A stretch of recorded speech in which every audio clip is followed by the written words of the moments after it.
Ok. Hola nuevamente a todos, ¿cómo están? Eh, Nos reunimos otra vez con Guillermo Ramadán, filósofo, para conversar otra vez, ¿no? De los aportes de Sócrates, Platón, Aristóteles, de la filosofía y psicología, más de mi lado. Estábamos conversando inicialmente digamos, a partir de el libro de Leonardo Castellani, Psicología Humana, que ahonda en los conceptos de Platón, de Aristóteles, de la filosofía clásica, para hablar sobre psicología. Y vimos pertinente que, digamos, que podíamos también revisar una serie que es muy profunda también en la conexión con la psicología, que es la serie Despertando de la crisis de sentido, de John Vervaeke, que está, digamos, tiene toda una serie en YouTube. Y queríamos un poco hablar justamente de eso, ¿no? Bueno, otra vez saludo a Guillermo y no sé si tú nos quieres comentar algo de inicio.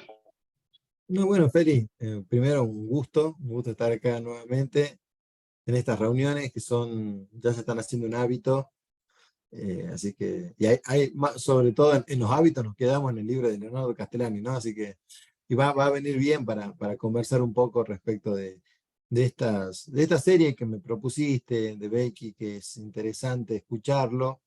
Así que, ¿qué te parece que inicies un poco dando un contexto y una estructura sobre todo y vamos conversando Sí, sobre esa estructura? así es. Bueno, habíamos venido conversando justamente de varios conceptos de Platón y Aristóteles, que de hecho John Vervaeke abarca o aborda a partir de este problema, digamos, que vivimos, que es la crisis de sentido en Occidente, ¿no? Como parte de su intento, ¿no? De darle respuesta a la crisis de sentido por la que pasamos.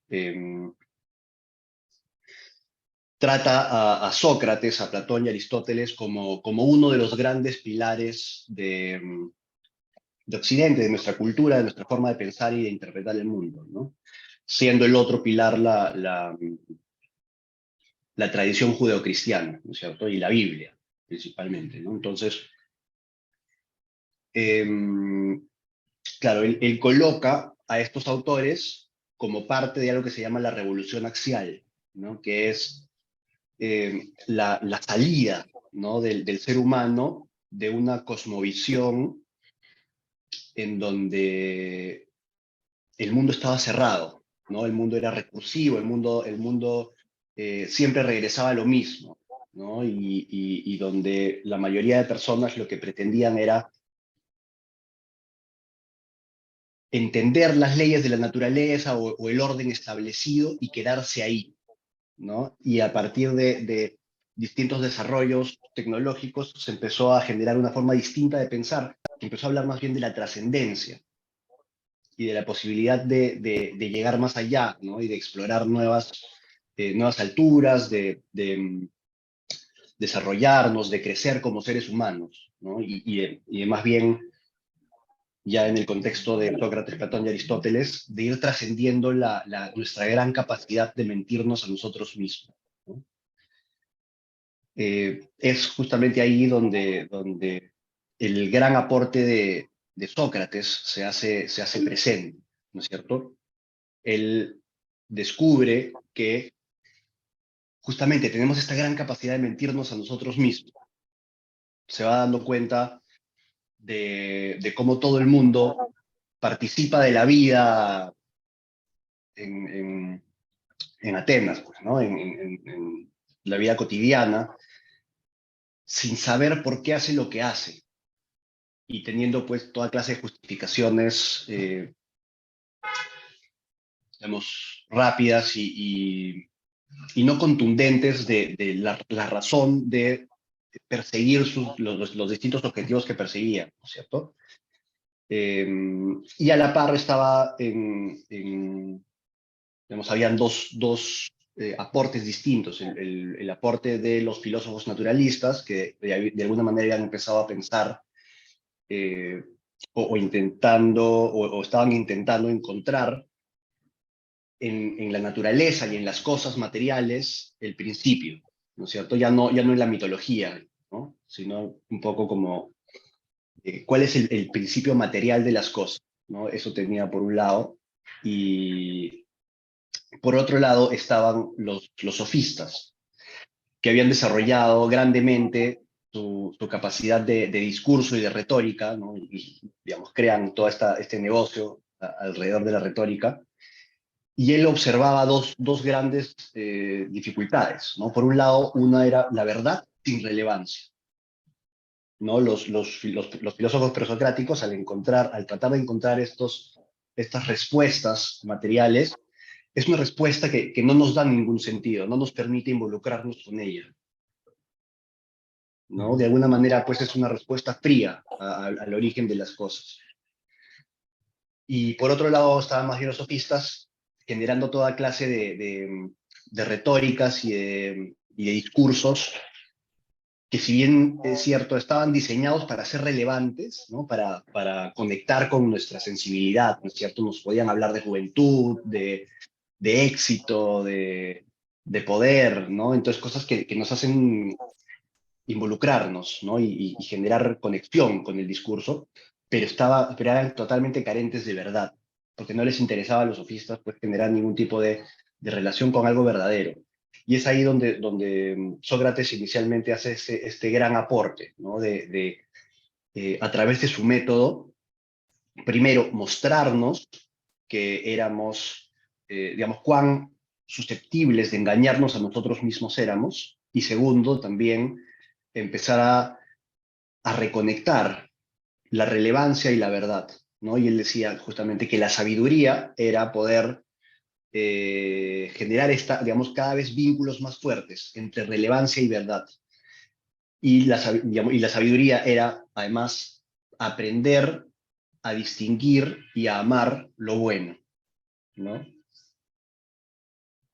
Ese es digamos, un poco en ese contexto es la discusión en torno a Sócrates. No sé, Guille, si tú...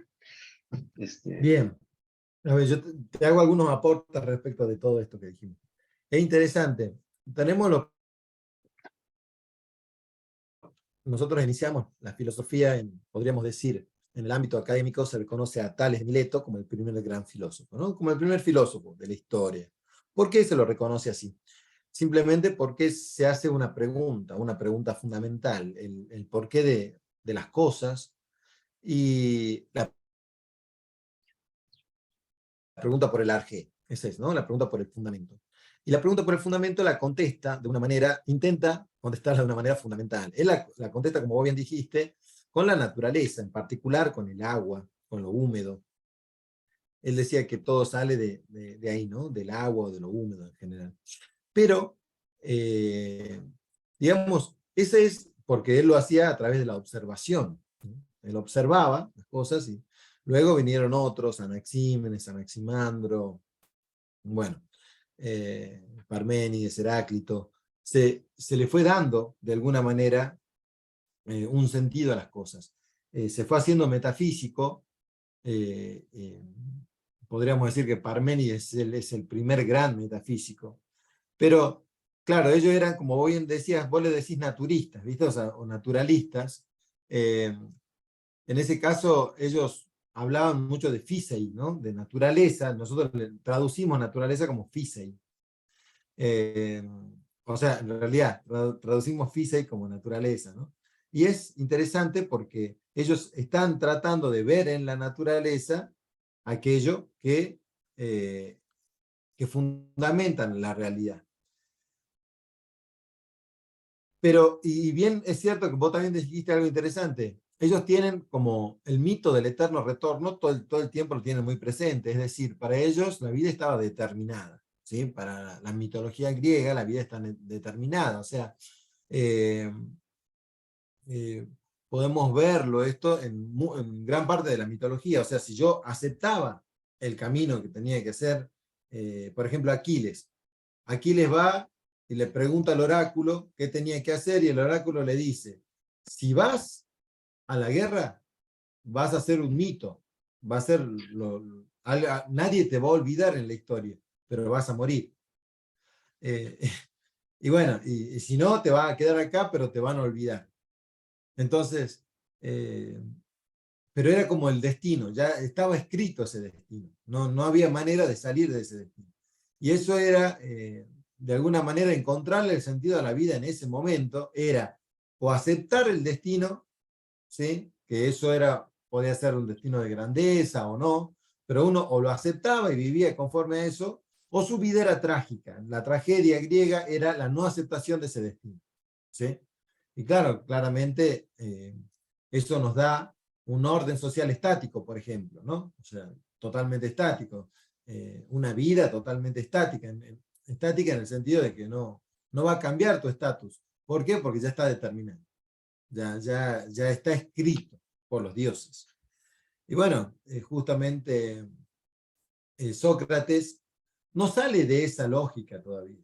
Él en particular no sale de esa lógica, pero sí cuestiona muy bien, como vos bien decías, el tema de que las cosas puedan ser verdad o no. Él se separa de los filósofos presocráticos, en que él empieza a buscar, él empieza a hacer una filosofía en la sociedad, en la polis, en ese ámbito. Su ámbito era la polis, específicamente la polis. Entonces, cuando el ámbito de la polis, vos fíjate que Parménides, Heráclito, todos ellos vivían, pero no en una polis tan desarrollada, ¿sí? Vivían más como en un pueblo, como en una ciudad, pero no en una polis tan desarrollada como la Grecia en la cual vivió Sócrates.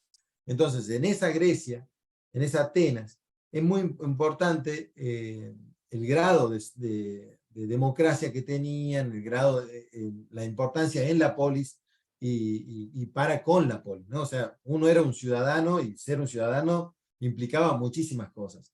Y bueno, Sócrates termina dando la vida por, eh, a pesar de que era injusto, digamos, lo que le estaban haciendo, él termina dando la vida incluso por la polis. ¿Por qué?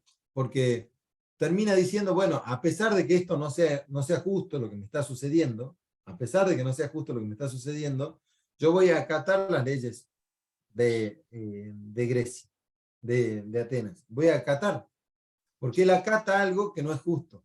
Fíjate, alguna vez conversábamos esto con Jonathan y él planteaba algo así como, bueno, entonces Sócrates es el primer gran positivista de la historia, el ius positivista, o sea, en el sentido de que él consideraba o puso por encima la ley de la polis por sobre una ley natural, digamos, que estaba, que en general está por sobre, ¿no? La ley positiva.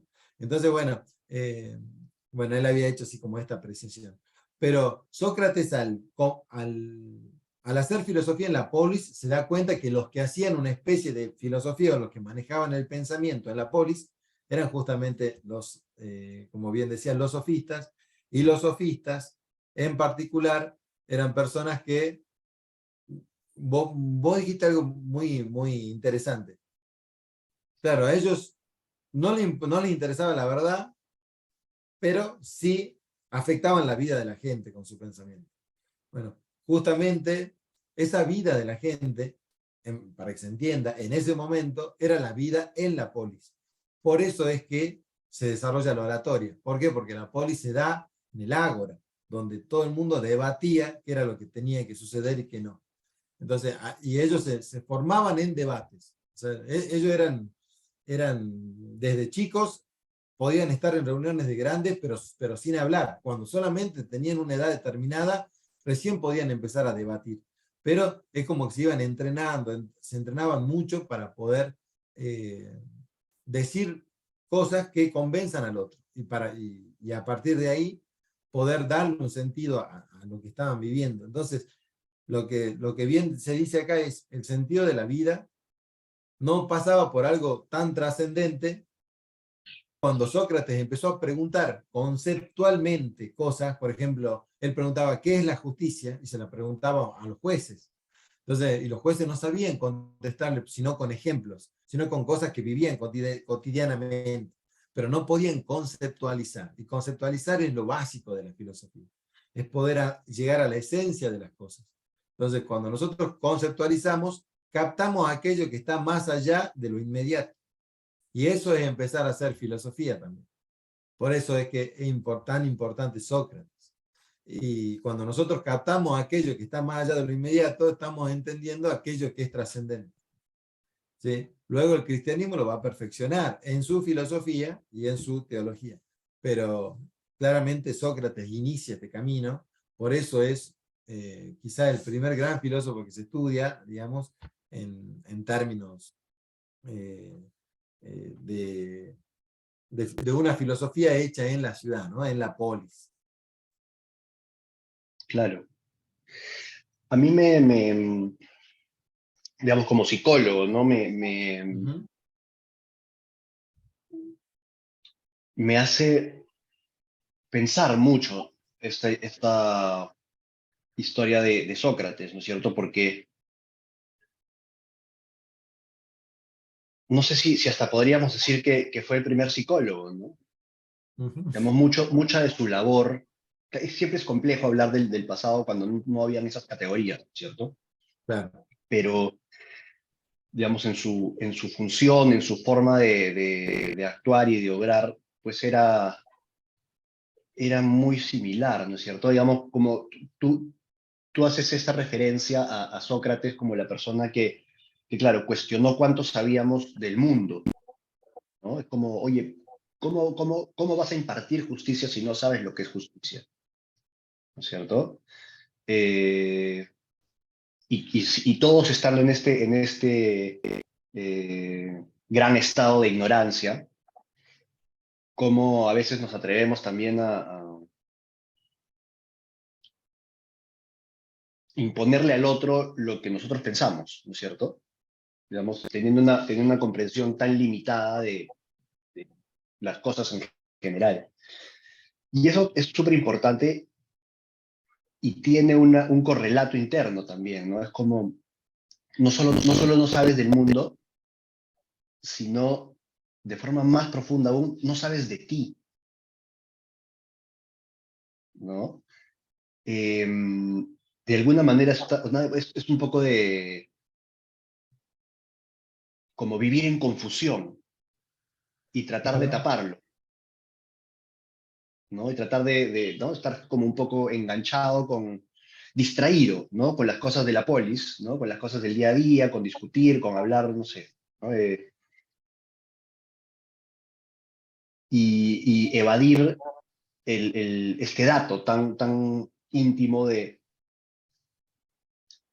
no me conozco, no sé por qué estoy haciendo las cosas que estoy haciendo, no sé por qué a veces algunas cosas me atrapan, no sé por qué a veces la ira me atrapa y actúo sin pensar, sin saber qué estoy haciendo, muchas veces inclusive de forma contraria a lo que creo y pienso, ¿no? Y eso con cualquiera de nuestros apetitos, pues, ¿no? Y de alguna manera, pues Sócrates entiendo que puso el dedo ahí, ¿no? Dijo como, mira cómo no te conoces, ¿no? Y, ¿no? ¿Cómo hacemos para empezar a conocernos? ¿No? Y empezar a generar este hábito, que es el diálogo socrático, ¿cierto? De poder cuestionar de forma sistemática nuestras propias creencias, ponerlas en contexto, analizarlas, para no solo para darnos cuenta que simplemente, pues, no, digamos, quizás estamos haciendo cosas eh, por alguna razón que nosotros pensamos que es correcta y al final pues no lo sabíamos y no entendemos por qué estamos haciendo lo que estamos haciendo. Y darnos cuenta de eso ya es importante. Pero además él decía que a través de este método uno podía empezar a justamente eh, tener un tratamiento más cuidadoso de con qué cosas se involucraba y qué cosas aceptaba para su vida y perseguía en su vida, ¿no? Era una especie de terapia, ¿no? Del alma. eso me impacta mucho porque eso pues, pasó hace más de 2000 años, ¿no? Mira, es interesante, me parece, eh, eso me hace recordar lo que estaba escrito en Delfos. Él, ahí se podía leer "Conócete a ti mismo", ¿no? O sea, era como una máxima que nosotros teníamos que tener. El, el conocimiento interior era primero, digamos. Y luego, también, ¿por qué se lo reconoce a Sócrates en ese ámbito? La historia muy conocida de que alguien va a preguntar quién era el hombre más sabio de Atenas, y el oráculo de Delfos dice, el hombre más sabio es Sócrates. Y cuando le van a contar a Sócrates esto, ¿no? De que el oráculo decía que él era el hombre más sabio, bueno, él reflexionaba, decía, bueno, debe ser porque soy el único que se da cuenta que no sé nada. O sea, básicamente es empezar por la característica, la primera gran característica de toda persona grande es la humildad, ¿no? Mm, De hecho, yo estoy escribiendo un libro sobre liderazgo, y la pongo como la primera gran característica de todo líder, digamos. Es imposible desde una, desde una mirada soberbia el aprendizaje correcto. Es como imposible. Uno puede aprender cosas desde la soberbia, claramente, pero son cuestiones que no nos van a llevar a la grandeza. O sea, simplemente uno puede aprender técnica, ¿sí? Sobre cómo yo podría a una persona soberbia decirle, yo te voy a enseñar a seguir manipulando, a manipular mejor a las personas, pero no es lo mismo eh, que indicarle que vos desde un aspecto de la humildad vas a poder tener realmente una mirada empática con el otro cuando vos te conozcas y puedas conocer todas tus miserias y tus dolores. Entonces es diferente, digamos. Yo creo que esa mirada humilde que tuvo Sócrates, de poder entender que él realmente no sabía nada, que debía, y que debía transitar un camino, es el primer gran paso de la sabiduría, digamos, que se da en muchísimos pasos, pero hay un primero, y siempre el primero va a ser la humildad. claro. Em, ¿Sabes? Yo no había visto esto que, digamos, tú comentabas hace un rato que él fue el primer just positivista, y tiene sentido, ¿no? Pero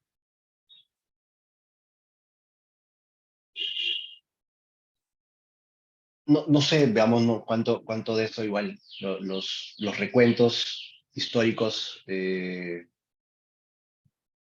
digamos, son muy pobres, ¿no? Y más o menos, o casi todo lo que sabemos sobre Sócrates nos viene a través de Platón, ¿no? Ujú, Pero digamos, una de las razones por las cuales él acepta su sentencia, digamos, es también por un apelar a su propia conciencia, ¿no? Es como, porque entiendo que a él le dieron la posibilidad de escapar,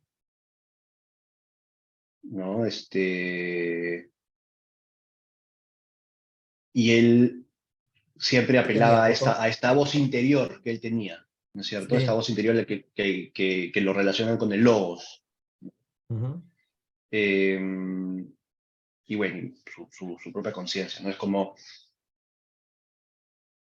que cuando él estaba a punto de hacer algo malo, esta voz le decía como, no lo hagas, ¿no? Y él siempre él tenía el compromiso de siempre escuchar esa voz, ¿no? Y eso, ¿no? Y escapar del juicio fue una de esas cosas digamos, que él escuchó, ¿no? Ese no lo hagas de su conciencia.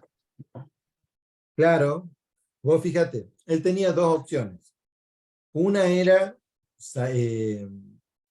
el exilio, porque no es que le dijeron que tenés que tomar la cicuta, sino que era o la cicuta o el exilio.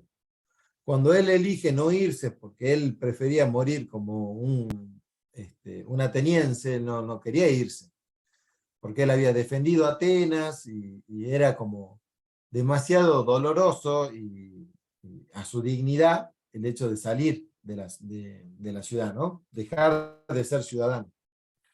O sea, ser extranjero era muy humillante. Y luego a él también le ofrecen escapar, digamos, o sea, de la situación, todos sus discípulos. Habían arreglado para que él pueda escapar y él no quiere hacerlo justamente por este grado de conciencia de cumplir la ley. Por eso es que decimos que él es el primer gran acatador de la ley por sobre la justicia. O sea, pero él entiende que las leyes son muy importantes, ¿sí? Y hay que cumplirlas, digamos, y uno tiene que cumplirlas estoicamente de esta manera.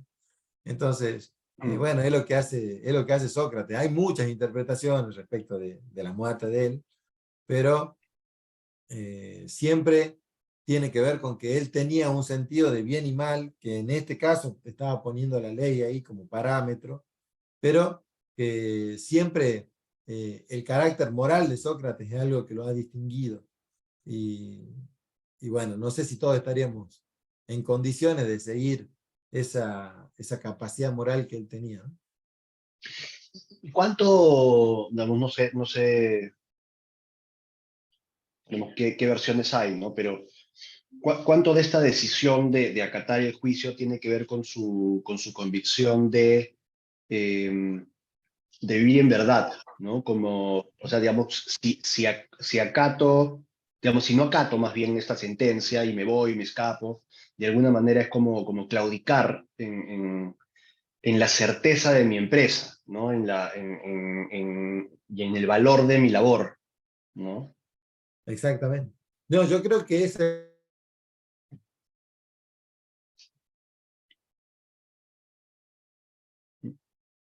significa que, eh, o sea, su muerte, o sea, él muere por lo que cree, por la verdad algunos le dicen la verdad del concepto, ¿no? O sea, es la verdad que él defendía, son verdades que se dan hoy mismo estamos discutiendo lo que Sócrates estaba discutiendo en ese momento.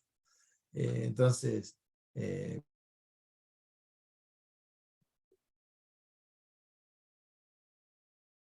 estamos todavía discutiendo lo mismo y tomando sus conceptos. ¿Por qué? Porque él entiende que la verdad es trascendente y no inmanente, y va a quedar más allá de lo que nosotros tengamos que, o sea, más allá de la generación y de todo lo coyuntural. Y eso también es algo muy importante dentro de la filosofía, porque la filosofía nace como amor a la verdad. O sea, si bien Pitágoras es el que nombra la palabra filosofía, o sea, los nombra los filósofos, ¿no? Como aquellos que aman y buscan la verdad. eh, Ese amor por la verdad tiene que tener un sentido correcto de verdad también. Porque pasa que el Protágoras, por ejemplo, un gran sofista, él decía que esa verdad estaba en la perspectiva que tiene cada uno de la realidad. ¿Me entendés? O sea, todo es verdad y mentira en función de cómo yo lo estoy viendo. ¿Sí? Y ahí está el problema. El problema es ser lo suficientemente humilde, y acá hasta se podría dar paso a Platón y Aristóteles, porque ellos fueron lo suficientemente humildes como para entender que la realidad estaba en otro lado y no en uno mismo. Y creo que ese es un gran paso de la humildad. Eh, Básicamente nosotros cuando estamos tratando de definir la realidad en función de nuestros propios pensamientos, estamos pecando de soberbia. Cuando nosotros hacemos el esfuerzo por eh, dejar de a un lado nuestros prejuicios y tratar de ir a las cosas mismas, cuando esas cosas nos hablan, tratar de recibirlas de la mejor manera para poder decir qué es lo o sea, decirle al mundo, porque nosotros siempre en el lenguaje estamos transmitiendo, ¿no? Decirle al mundo lo que está diciendo el mundo, justamente. Decirle a las otras personas lo que está diciendo la naturaleza. Bueno, es bastante interesante porque hoy por hoy no se, está bastante podríamos decir, ha claudicado esta búsqueda de la verdad de esta manera, en gran Mm. parte, sobre todo, de la academia, ¿no? La academia hoy pretende hacer definiciones por fuera de la realidad y luego ajustar la realidad a las definiciones que han hecho previamente. Y bueno, así no funciona, digamos. Eh, y, y bueno, y eso ya tiene que ver más con el poder, ¿no? Que también ha sido un tema platónico y socrático. Y eso es súper, como tú dices, ¿no? Es súper relevante, ¿no? Esta empresa de Sócrates y de Platón y de Aristóteles, porque justamente ahora, eh, no solo en la academia está sufriendo un ataque frontal, esta idea de la realidad, ¿no? Como algo externo, Ujú. sino, digamos, claro, esto ha trascendido y han sido muy exitosos, digamos, las personas que han estado promoviendo esta forma de ver el mundo y ha de alguna manera influido a toda una generación. Que eso es un poco, digamos, por un lado, el tema de la subjetividad como lo fundamental, ¿no? Digamos, lo que Sócrates diría, esta tendencia natural que tenemos a engañarnos, el mensaje ahorita sería, abraza todos esos engaños son la verdad, ¿no? Todas esas ilusiones que te haces de ti mismo y no importa, ¿no? No cuestiones nada, ¿no? Si lo piensas y lo sientes es verdad, ¿no? Y claro, hacia el exterior también es como, eh, vamos a generar un discurso, una teoría, una narrativa, y la vamos a repetir hasta que la gente piense que es verdad, sin importar, digamos, a quién daña a largo plazo. Siempre sabíamos, yo he tenido muchas de estas discusiones justamente en ese contexto académico, ¿no? Cuando alguien hace, cuando yo, ¿no? Digamos, en momentos en los que he querido apelar a la realidad, ¿no? Siempre me responden con ¿la realidad de quién? ¿No? Claro, y eso es como, a mí me resulta súper, súper confundido, no sé por no llamarle otra cosa, porque claro, la realidad no es de nadie, ¿no? La realidad es eso que te castiga cuando te equivocas, digamos, por ponerlo de algún modo, ¿no? Es eso que, no sé, es cuando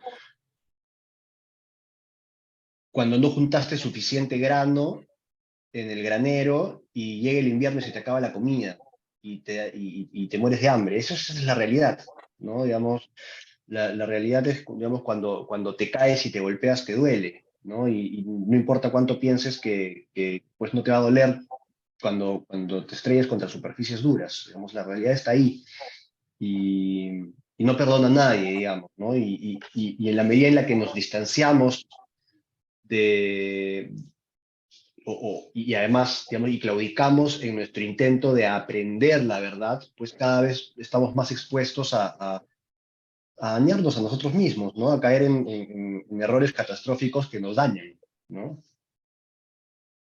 Así es, es un gran problema de hoy el hecho de negar la realidad. Lo que sí es cierto, que yo creo que es lo que se confunde en general, es que todos sí tenemos una percepción diferente. Mal o bien, tenemos ciertas percepciones, sobre todo en términos de, bueno, ya volviendo, por ejemplo, un poco al libro de Psicología Humana, de alma, ¿no? O sea, nosotros tenemos percepciones diferentes de nuestro propio ser, nuestro propio yo, el yo del otro. Ahí como que esa realidad no está tan presente, o sea, no es tan fácil de discernir. Y claro que ahí es donde se presta este juego de que no existe la realidad. Pero si hay realidad, por ejemplo, cuando yo tomo una piedra, es algo bastante real, pero y es muy poco discutible una piedra. Un árbol es un poco más discutible.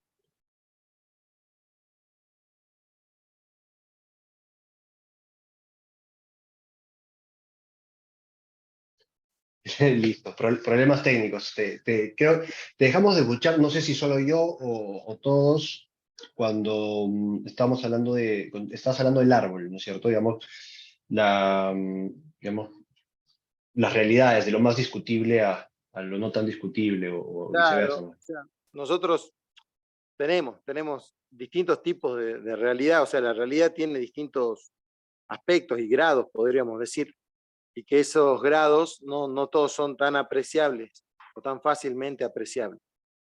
En ese sentido, tenemos que entender que el alma humana es algo que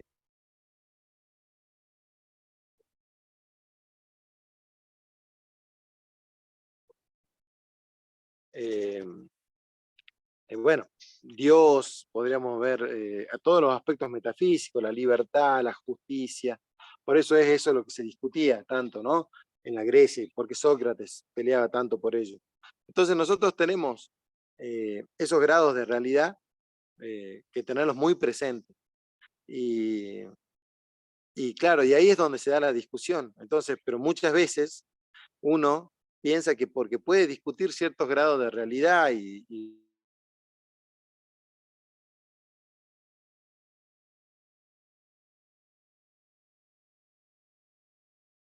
piedra y el árbol sigue siendo el árbol, y lamentablemente la biología humana sigue siendo la biología humana.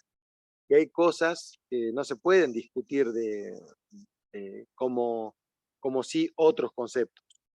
Entonces, por ahí es importante que entendamos estas cosas porque si no, pensamos que todo lo podemos de alguna manera problematizar de la misma manera. O sea que todo está abierto a la problematización en el mismo sentido, y no es así. No es así, hay cuestiones que de alguna manera ya están resueltas, ¿no? Sobre todo en términos reales, o sea, a ver, el agua sigue hirviendo a la misma temperatura, y aunque no nos guste, digamos, salvo que cambiemos algo eh, eh, físico, por ejemplo, creo que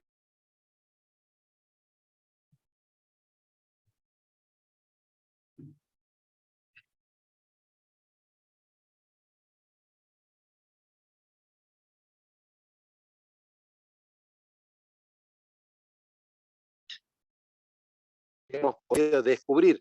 No es que nosotros ponemos las leyes, sino que las descubrimos. Y bueno, y el teorema de Pitágoras, que en realidad no era de Pitágoras, también es algo que vale para todas las épocas, en todos los grados del saber. Yo creo que hay un libro de Jacques Maritain que es muy bueno, que se llama Los grados del saber, que es donde explica todo esto, ¿no? O sea, explica que los grados del saber son diferentes y nosotros tenemos que poder adaptar nuestro pensamiento y saber de dónde estamos hablando.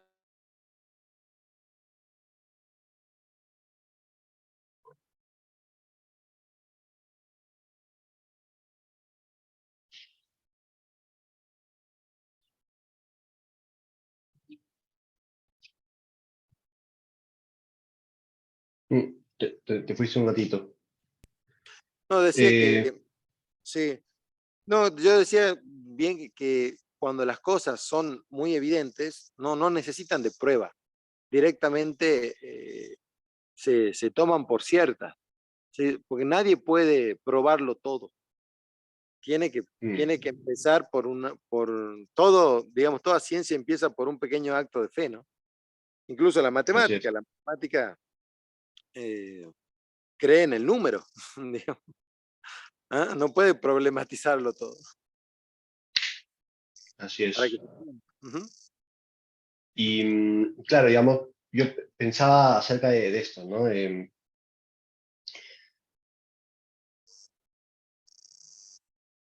Es cierto que sobre todo a nivel social, ¿no? Que es mucho la discusión. A nivel social, pues uno puede discutir mucho más cosas, ¿no es cierto? Porque no es tan claramente visible cuál es la conexión de una propuesta política, qué sé yo, con la realidad concreta, ¿no? A veces hay mucha distancia y esa distancia a veces también está, no sé, mediada y diluida en el tiempo, ¿no es cierto? Pero la idea detrás de esto es que si tú eh, tienes una política incorrecta, si tú promueves o aplicas una política incorrecta, eventualmente se van a ver los malos resultados, ¿no? De repente no es de manera inmediata, ¿no? Pero en general todos los seres humanos estamos tratando, y esto es súper relevante también en psicología, ¿no? Estamos tratando de, o por lo menos era, ¿no? Estamos tratando de adecuarnos a la realidad lo más que podemos para ser eh, para conseguir más salud, más adaptación, no sé si llamarle éxito, entre comillas, ¿no? Pero, eh, o adaptarnos de manera más exitosa al medio en el que vivimos, ¿no? Ujú. Y claro, tenemos toda esta serie de conceptos, ideas, y no podemos percibir la realidad tal cual es de manera inmediata, ¿no? Pero estamos tratando, ¿no? Con nuestros modelos del mundo, estamos tratando de adaptarnos lo más que podemos, eh, pero a veces nos equivocamos, ¿no? Yo, digamos, yo no creo que exista una persona que no ha tenido un modelo equivocado del mundo cuando era adolescente y al querer aplicar su modelo equivocado del mundo se ha golpeado contra la realidad, ¿no? Yo creo que esa es digamos, hace falta, digamos, una revisión personal muy ligera, ¿no? Para poderse dar cuenta de instancias de eso, ¿no? Digamos, yo pensaba que las cosas eran así y lo traté de hacer así digamos, me salió mal, ¿no? Perdí el poco dinero que tenía o terminé con mi enamorada o no sé, la realidad me volvió pues que eso esa no era la forma, ¿no? Exacto. Y entonces, claro, uno puede decir, claro, nadie tiene un mapa completo de cuál es la realidad, pero en el momento que abandonamos nuestro intento, nuestro esfuerzo por adaptarnos cada vez más, como ahora, pues, ¿cuáles van a ser las consecuencias, ¿no? Digamos, y nos vamos a dar cuenta probablemente cuando esto sea demasiado tarde, ¿no? Vamos a tener que reparar, digamos, mucho daño, ¿no? Bueno, vos fíjate que las nuevas tendencias que hay hoy por hoy en el mundo, que es por ejemplo lo que es el tema del coaching, ¿viste? Que de alguna manera le ha restado terreno a la psicología más seria, como es más fácil de vender, más rápido. ¿Por qué? Justamente por lo que vos decís, porque promete resultados inmediatos.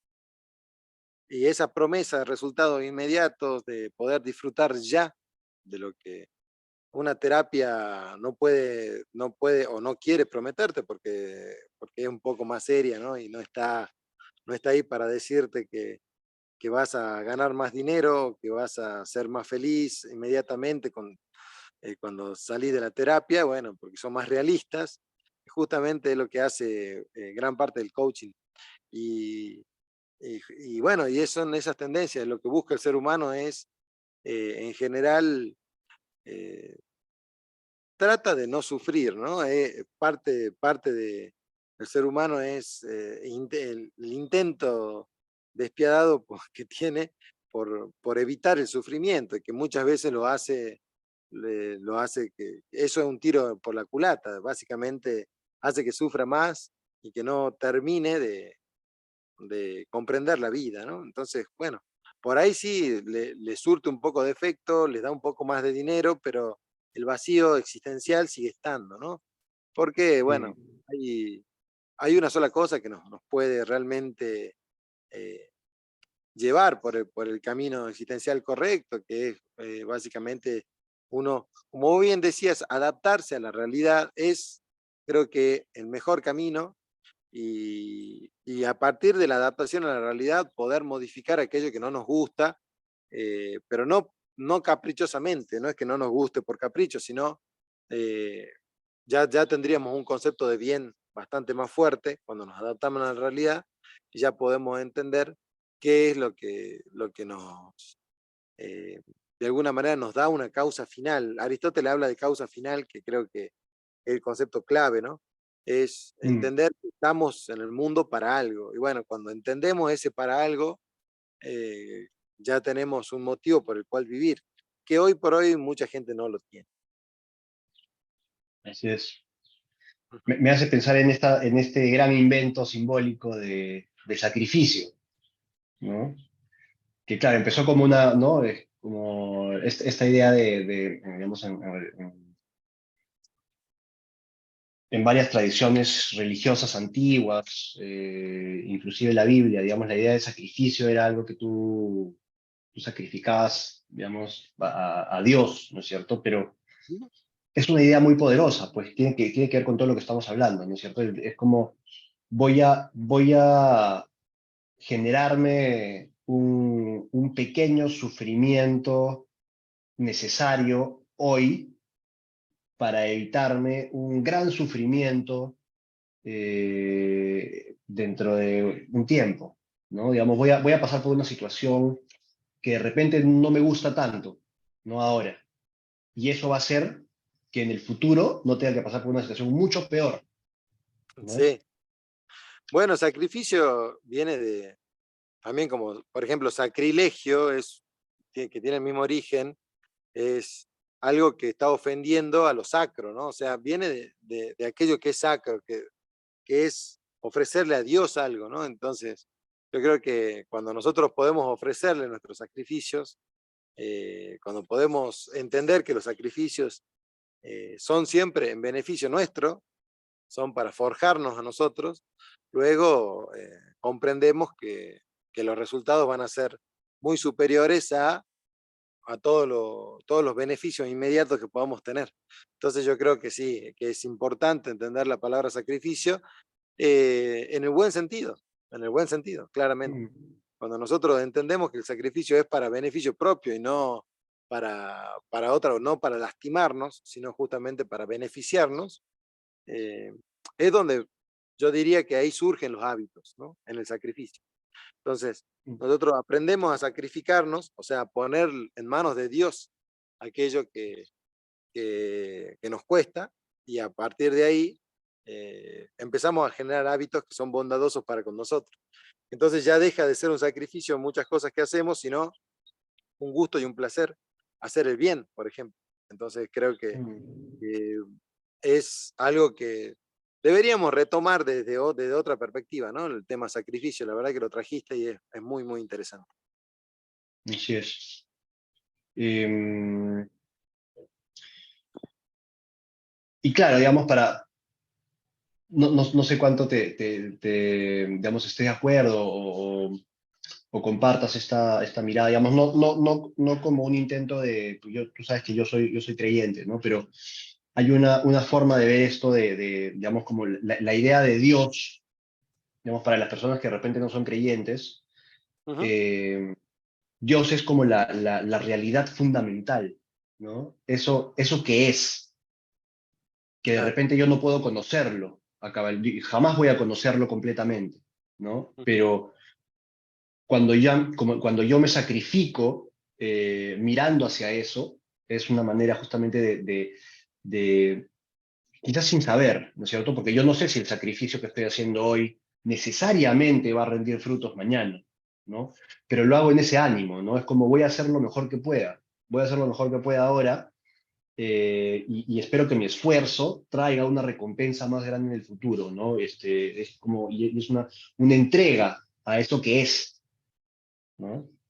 Sí, pero yo creo que podríamos decirlo así.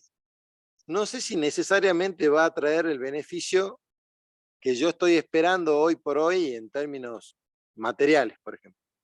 Mm, Pero seguro el sacrificio, el buen sacrificio, va a traer beneficios para mí en tanto persona, en tanto que me va a mejorar así como es. persona porque me va a generar un carácter que antes no tenía. Entonces, el poder hacer un sacrificio, por ejemplo, el sacrificio que está ahora en Cuaresma, ¿no? Para los católicos, muchos hacen ayuno y también lo hacen en el Islam, y es una práctica de sacrificio, justamente, de, para poder tener un carácter más fuerte. Entonces, los que practican el ayuno constantemente no tienen problemas de carácter muchas veces, o sea, en el sentido de poder hacer cosas. Hoy por hoy que está tan de moda la problemática de no sé qué hacer o no puedo sostener lo que hago, aquellos que ayunan tienen la fortaleza en el carácter para poder empezar y terminar algo. Y creo que justamente cuando nosotros nos sacrificamos, esto como ejemplo, ¿no? Pero cuando nosotros hacemos sacrificios, creo que está más que probado que nuestro carácter se va fortaleciendo.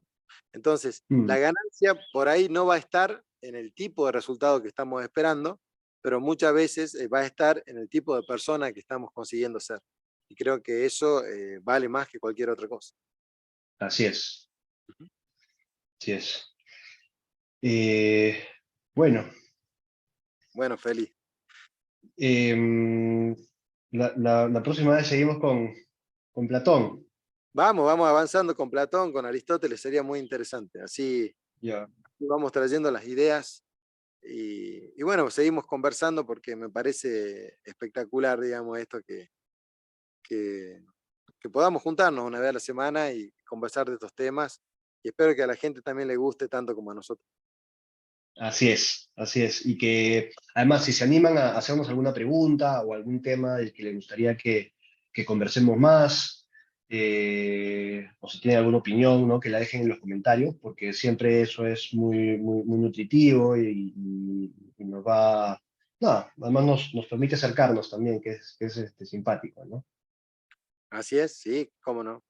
Así que bueno, Feli, te mando un abrazo grande y bueno, a todos un saludo cordial. Otro abrazo para ti, saludo para todos. Nos vemos la próxima.